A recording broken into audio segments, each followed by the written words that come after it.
All right, the next pick, Darnell Savage to the Packers. Jordan, I believe you're starting with that one. Yes, I will start. So Darnell Savage is a safety. I'm going to give this pick a B minus. Now, to be honest, I didn't really know who Darnell Savage was when he was drafted. It's okay. And not many of us did. We were all together when he was drafted. They somewhat knew who he was, but you guys didn't know. He was not someone that I was particularly watched very much of. Yes. But, like, when it got closer to the draft, he was more and more hyped up. Like, none of us really saw it. But anyways, Darnell Savage, he's not the safety position is a position that I cannot complain with the Packers getting. They do need the safety position. They do need to improve their defense, as they have Aaron Rodgers on their offense, and as well as Devontae Adams, one of the best receivers in the league. But you cannot complain with them going safety here. I mean, it's a good pick. Maybe they could have got a better value safety. I mean, there are no safeties off the board at this point, so they could have taken anyone who they wanted. They decided to go Savage. They got their guy. Like we always say, get your guy. They got their guy. They get a B minus. You said that very weird. Yeah. I said it like that on purpose. It's okay. I'm going to go a little lower. I'm giving this a C+, and mainly I agree with a lot of what Jordan said, but just the fact that they traded up for this guy, who I think would have been there if they stayed anyway, takes a little bit more off the grade. And was this the Ravens spot? Seahawks. Seahawks, okay. I think, one, if the Packers waited, he would have been there. And two, like you said, Jordan, safety is a need for the Packers, and it was a position that a lot of people expected that they could take in the early rounds, which they clearly did. But I'm looking down, and Jonathan Abram was still there. I had him over Savage. A guy like Taylor Rapp might have been better here. Or if you want to do the secondary but not a safety, DeAndre Baker fell really far, and he was still available. So, do I think he would have been there if they stayed at pick 30? Yes. But, a C+, because he's not a bad player. He was one of those guys that rose very late in the draft process. He was just kind of a mid-round guy, and then April hits, and then whoosh, he's all the way up there into the first round. Kind of catches some people off guard, like, oh, who's this guy? I got to do my research on him, watch my film on him. That's how it was for me, at least. Mm-hmm. But, yeah, so I think he's going to be a pick that has a lot to prove. And, the Packers secondary, they lost Clinton Dix in the middle of last year because they traded him to the Redskins, and now he's on the Bears, so maybe he'll fill that gap. So, not a bad pick, but I really think the trade-up was unnecessary, and there were better safeties available. I'm going to be a little higher on him than you guys are. I'm going to give this pick an A-. Now, at the time, I would have been like where Ryan said. He said, like, C+ or something. That's what I would have said during the draft. And it's not like I had never heard of Darnell Savage. He was a guy that I had really watched much of. That was the problem. And then, as Ryan said, he rose late in the draft process. So about a week before the draft happened, I started to watch a little bit more of him. But I still didn't see that much. But then, once they drafted him in the draft, I figured I had to... in the draft. Yeah. Well, whatever.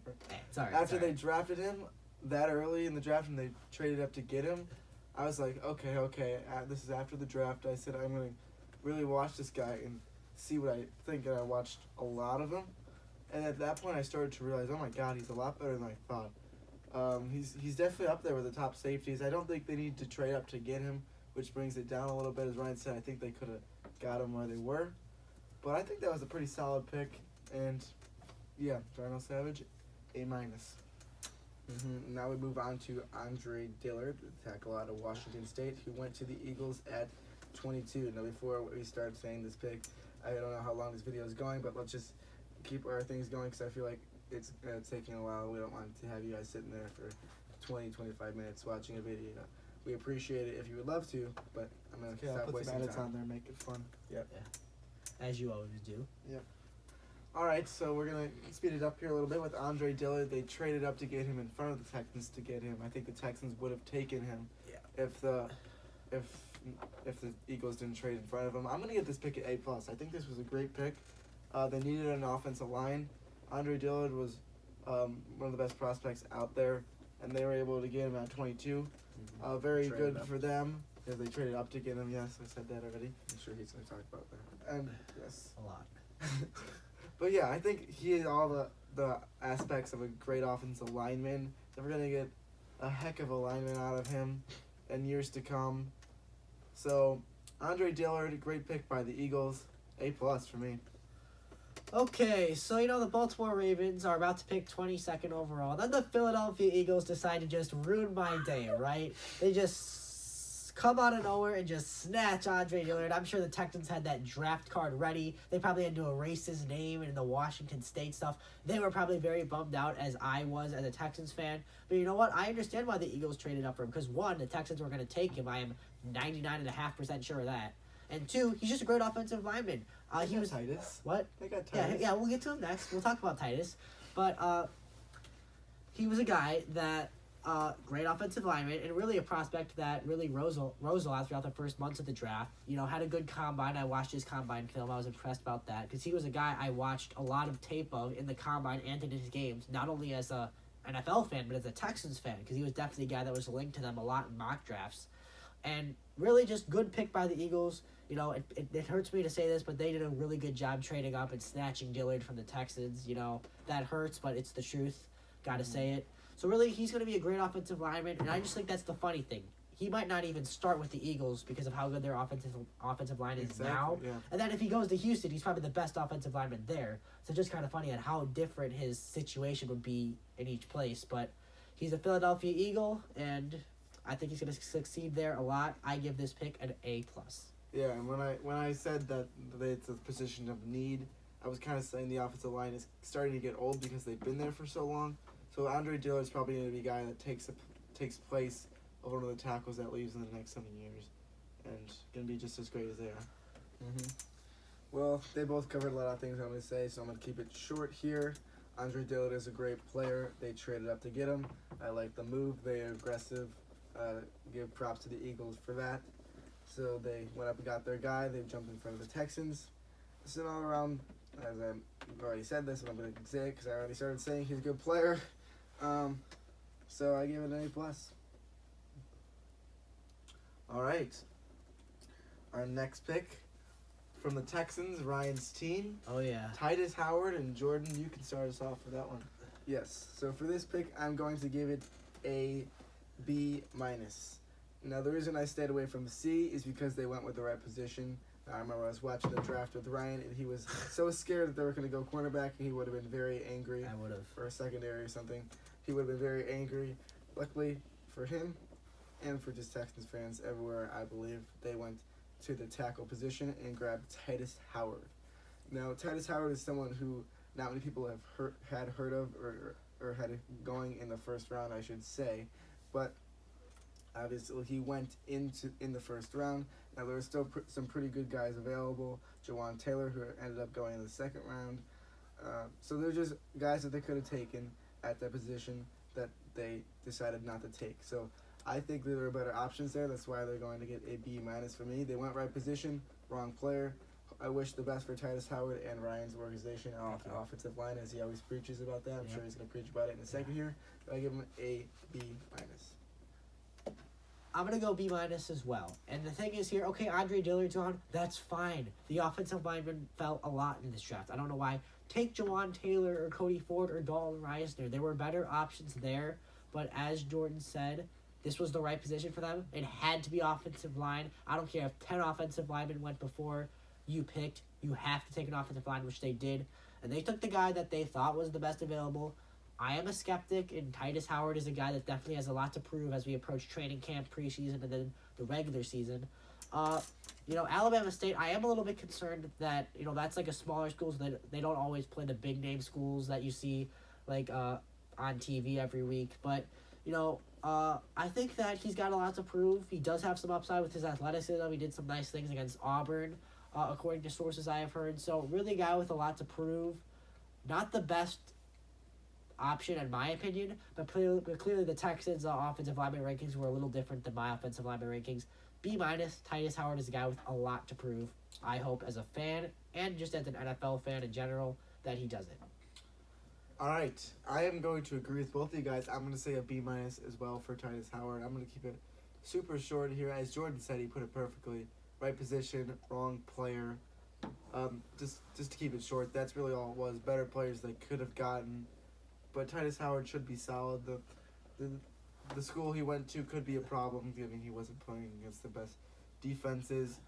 But Texans saw something in him. They wanted him. They thought he was better than Cody Ford and all those other guys, so they went out and got him. B-. And now we move on to the 24th, and the last one we'll do, who is Josh Jacobs, the running back out of Alabama. Tyler, you can start us off. All right. Josh Jacobs is the best running back out of this draft class, in my opinion, and a lot of people's opinions.